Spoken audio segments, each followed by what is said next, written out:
पानी और खून भी एक साथ नहीं बह सकता। पाकिस्तान इंडस वाटर ट्रीटी को लेकर भारत से बात करने के लिए क्यों बेचैन है? इस पर अभी तक भारत का क्या स्टैंड रहा है? और अगर पाकिस्तान को पानी नहीं मिला तो इसका उसको कितना नुकसान होगा?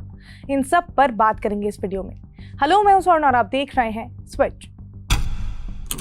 तो सबसे पहले ये जानते हैं कि इंडस वाटर ट्रीटी को लेकर पाकिस्तान ने इंडिया से क्या रिक्वेस्ट की है।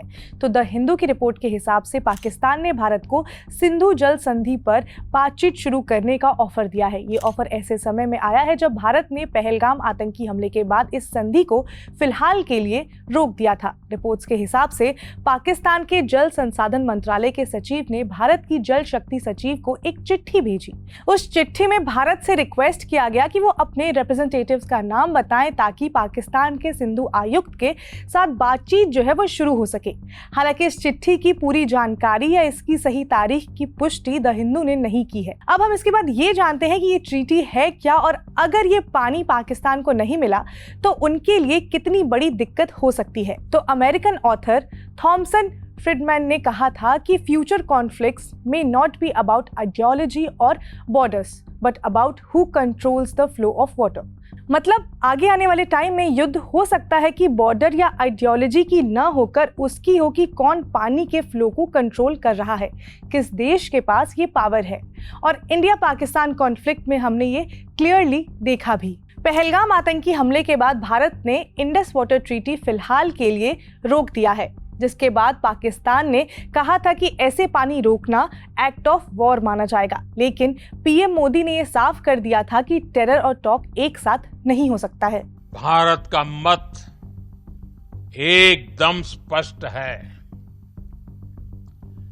टेरर और टॉक एक साथ नहीं हो सकते। अब हम ये समझते हैं कि ट्रीटी इतना इंपॉर्टेंट क्यों है। तो इंडस बेसिन में 6 नदियां हैं, जिसमें सिंधु, झेलम, चिनाब, रावी, सतलुज और व्यास है। जब ब्रिटिशर्स का राज था तब इंडस वैली को उन्होंने बहुत ज़्यादा इंपॉर्टेंस दी क्योंकि ये एरिया खेती के लिए बहुत ही अच्छा था। इसी वजह से ब्रिटिशर्स ने इस एरिया में काफ़ी कनाल बनाए। कोई नदी जो है वो आसपास के सभी इलाकों में सिंचाई डायरेक्टली नहीं कर सकती है, इसी वजह से उसके ऊपर कनाल बनाए जाते हैं। और इसी वजह से ये जो पूरी इंडस का जो पूरा एरिया था उस पर काफ़ी कनाल बनाए गए और पाकिस्तान की आधी से ज़्यादा आबादी इसी कनाल पर निर्भर थी और अभी भी है।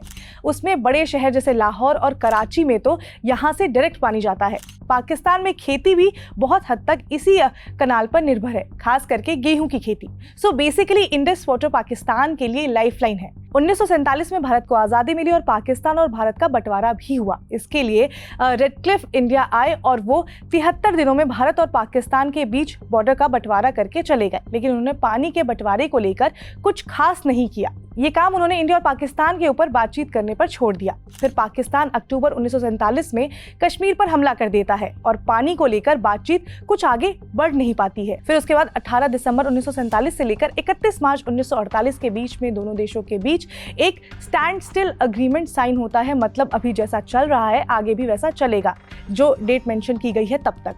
लेकिन उस समय पाकिस्तान का कहना था कि पहले कश्मीर पर बात होगी, फिर पानी का समझौता होगा, जिसके बाद भारत 1 अप्रैल को पानी बंद कर देता है।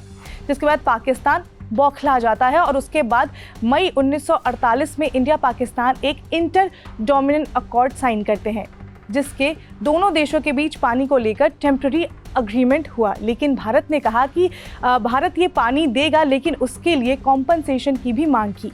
इसी प्रॉमिस पर भारत ने पानी छोड़ा। फिर पाकिस्तान 1951 में यूएन का दरवाज़ा खटखटाता है। वर्ल्ड बैंक की भी इसमें एंट्री हो जाती है, जिसमें कहा गया कि अगर भारत ने पाकिस्तान का पानी रोका तो पाकिस्तान रेगिस्तान बन सकता है। तो इस मुद्दे को काफ़ी ज़्यादा गंभीरता से लिया गया और दोनों देशों को बातचीत करने के लिए कहा गया। फिर उसके बाद सालों साल तक ये बातचीत चलती रही। फिर उसके बाद 19 सितंबर 1960 को कराची में इंडस वाटर ट्रीटी साइन किया गया। फिर ये समझौता हुआ कि इंडिया ईस्टर्न वाटर की सप्लाई रखेगा और पाकिस्तान को वेस्टर्न वाटर जो है वो देगा। अगर ये ट्रीटी नहीं होती तो पाकिस्तान स्टेबल नहीं रह पाता, तब भी और अभी भी।